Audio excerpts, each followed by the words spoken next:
Thank you, thank you. Look, I need to start my side's argument for theism and against atheism by saying that I trust what science tells us about the history of the universe, and I do so because I think that the scientific evidence points us directly to there being a God. Let me explain. And I think by the time that I finish, you're going to regret having decided to try to take us on your own. Anyway, let's start with the cosmological evidence. A lot of my theist friends reject the whole notion of the Big Bang as absurd, but I don't, because I accept the science and because it tells me that the universe had a beginning. And if that's the case, then it had to have had a beginner. Let's look at the incredible precision evident in that beginning. Stephen Hawking wrote, "If the rate of expansion 1 second after the Big Bang had been smaller by even 1 part in 100,000 million, the universe would have recollapsed before it ever reached its present size. In other words, there would be no universe." Furthermore, if the ratio of the electromagnetic force constant to the gravitational constant were greater by more than 1 part in 10 to the 40th power, then electromagnetism would dominate gravity, preventing the formation of stars and galaxies. And the further back in time we're able to see and measure, the closer we come to the big question. And that is, what caused the Big Bang to bang? Was the Big Bang a natural process? No! How could it be? Physicists from the time of Einstein have agreed that time, matter and space are co-relative. In other words, time, matter and space could not exist without each other. Without them, there is no nature. There's nothing. How then could the sudden explosion into existence of time, matter and space have come out of nature? Nature couldn't have created nature. It's impossible. And if it wasn't a natural phenomenon, then there can be no explanation other than a supernatural phenomenon. But look, we can look closer to home. We don't need cosmology. Now think of DNA. The code inherent in DNA is nothing if not a very long message. All messages have to have come from a mind. We now know that even the most basic form of life is packed with more information than 1,000 complete sets of Encyclopedia Britannica. And do you know which scientist said that? Richard Dawkins, the atheist! He admits it. He just won't admit that this is far too complex to have just sprung up, or even to have developed gradually by natural processes. And look, we haven't even gotten onto the topic of morality. Again, one of my colleagues is sure to go into more detail on this point later, but I'll just say that if there is no God, you can't say that anything is morally wrong, because you're just saying that your morality, and even your sense of reason and logic, are all based on nothing more than chemical reactions occurring in your brain. I'm sure it's obvious by now to everyone that even if we don't take the first few chapters of Genesis completely literally, that all of this incredible science proves beyond any doubt that the God of the Bible is real and is the creative designing force of the universe after all. So, atheist, if you'd like to just concede defeat, we'll understand, we'll be gracious. Perhaps we can all celebrate communion together, since the evidence I've presented has just proven that the Bible is true, and therefore that it must logically follow that Jesus was born of a virgin, and that he rose from the dead after being sacrificed as remission for our sins, and... Whoa, hold it there a second, won't you? Wait, just let me finish.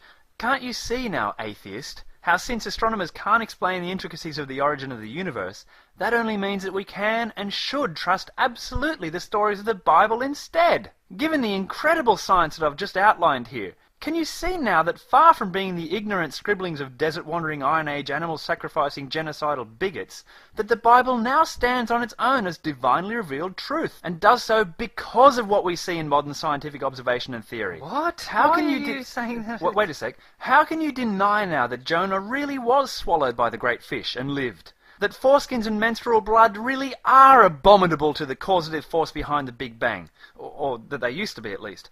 It's all true, see? Wait, hold on, really. I've got to stop you there. I know we're here to argue with the atheist, but why are you saying that the scientific evidence you outlined proves that your particular religion is true, and the Bible?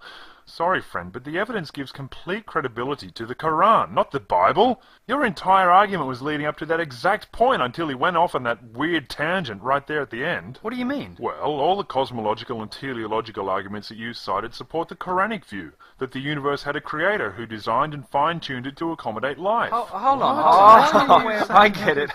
You're saying that the cosmological, teleological and moral case for there being a power outside of what's detectable through science supports the argument for one of those man man-made, invented God characters.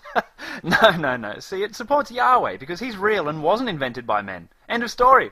Glad we sorted that out. See? No, I guess we should probably... You're both wrong. Allah, Yahweh, rubbish. The creator is Lord Brahma. I thought that's what you were leading up to. talking about? Come on. Hey. When I was invited to argue against atheism, I just automatically assumed that you meant we were here to argue for the Egyptian god Amun. Because he's the true creator deity, not these other silly fairy tale mythology Guys, gods. what are you talking I don't about? understand where you're coming from. Did I not just explain the evidence? Look, just 1 second after the Big Bang, it all could have ended. The incredible precision of the gravitational force.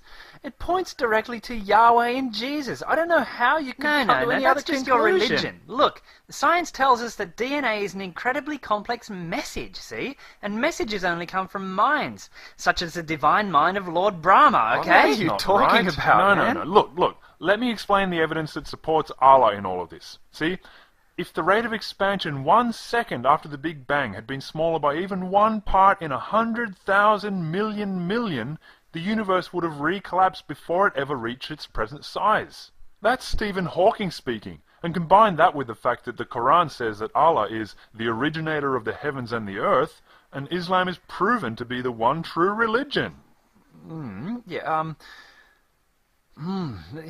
that evidence is pretty strong, I'll grant you. Hold on, that Stephen Hawking thing is an argument for Yahweh and Jesus, not for Allah. Rubbish, it's nothing of the sort. Okay? Oh, look, maybe I need to spell it all out for you again. Just hold on a minute, you. Wait till I sort this out before you give us your inevitably pathetic and ill-informed response from your atheistic agenda. This won't take long, all right? Look, guys, if the gravitational force was changed just 1 part in 10 to the 40th power, the universe I would know have... that. I heard you the first time. Look, if you just open up the Bible, you'd see that it says that the biblical God, who is also Jesus in a way that you're incapable of understanding, created the heavens and the earth. So who else could it be who fine-tuned the universe for life? You lot don't have a leg to stand on. Those made-up gods were invented by people in a period of history when people just didn't understand the world around them and invented fictional gods to answer their questions. Oh, wait, everybody, wait a second. I just had a thought. Maybe the cosmological, teleological and moral cases for deism actually don't favour any of our particular theistic religions over any of the others at all. And maybe by using those arguments to attempt to lend credibility to our religions, we're actually making really wild and illogical non-secular arguments. But my religion has a really old book. But my religion inspired amazing feats of construction and architecture. But our book is so full of truth that only some parts of it contradict each other. I mean, no, they don't. And actually, come to think of it, my religion must be right because when I pray to Jesus, sometimes events play out in a way that appears to be maybe a little bit more directed than what the natural course of events or simple coincidence is likely to have led to. Okay, then I take your point. Atheism is utterly false, and let's just leave it at that. Either way, listen, guys, we've beaten the atheist and succeeded in making him look like an ignorant idiot. Because even having an explanation that reads like mythology is better than simply saying we don't know everything yet, or whatever stupid things those atheists say. But how are the 4 of us going to work this out between each other? Oh, I don't know, we could just fight a war over it. That's how people with different religions have traditionally argued for the truth of their claims, isn't it? Yeah, I mean, I guess we can't really sort it out by arguing logically about facts, since no convincing supporting evidence for any of our worldviews actually exists. Oh, yes, it does. The fine-tuning of the universe supports Lord Brahma having been a guiding influence that on is the so universe. Oh, shut up with your frickin' fine-tuning argument. Yeah, and even if there was good objective evidence supporting one of our religions over the others, we wouldn't take any interest in looking at evidence that didn't fit with our own existing dogmatic religious views, would we? Yeah, you're right about that's that. right. Okay, then, war it is. Okay, but you guys ought to be warned, though, that the one true God is on my side, not yours, okay? Rubbish, yours is just a filthy false god. Come on, you infidels! Out in the car park, now!